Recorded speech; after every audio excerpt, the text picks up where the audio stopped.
It was around New Year or perhaps Christmas when Amongst the Ashes approached me for the first time about creating some artwork for their upcoming EP. Back then we were much more hopeful about the release date, but it kept on being postponed. It gave me plenty more time than I ever would have needed to plan out the artwork and familiarize myself into the source material.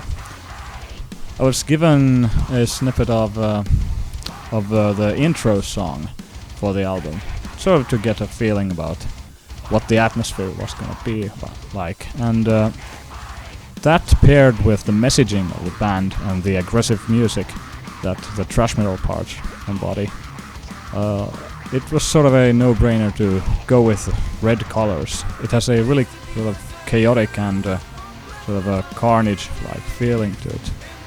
And much of the inspiration was taken from the solo album Invictus by George Collias, which, much like the Fabricated Monolith, sports lots of red and yellow and orange colors and is also symmetrical. In this case, the symmetry is some sort of a gimmick to hide yet more symbolism, which I'm very fond of, such as the triangle that forms between the hooded figures, two of them being statues holding up torches and one of them being a more metaphorical expression of power. The name, the Fabricated Monolith, can be seen in the artwork with a literal monolith in the middle of the city. I had read about kinetic orbital bombardments. It's this theoretical way of bombing or nuking the Earth's surface from the upper atmosphere.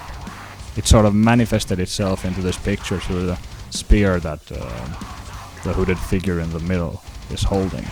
It's sort of aiming it towards the two naked wounded people in the foreground.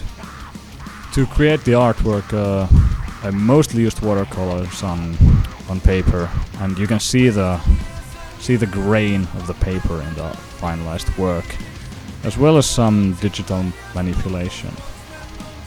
There are several smaller parts that make up the whole picture. For example, the foreground and the background are different sort of assets. The hooded figures do not come from the same picture, and originally even the city started out as a different project altogether, which was more biblically inspired rather than political in nature. Many of the assets in the picture have been sampled again and again. For example, the flames in the torches that the statues are holding come from a splash detail in the background, and it has just been sort of burnt through digitally to make it look more like fire. This is something that I've done with almost all of my artwork, and it is sort of me patching up a Frankensteinian new sort of picture out of existing smaller details. This is particularly handy when I'm in the early stages of making the artwork. I may send an early draft of the picture to the band, and they may take a look and see what they like about it, what they would like changed.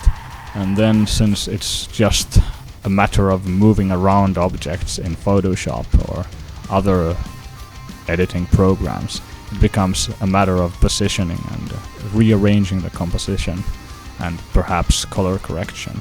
Small details that do not add much time to the entire process. And hopefully, Amongst the Ashes has ended up with artwork that they really originally envisioned. Fuck me, this is difficult. Really wish I had written a better script at this point.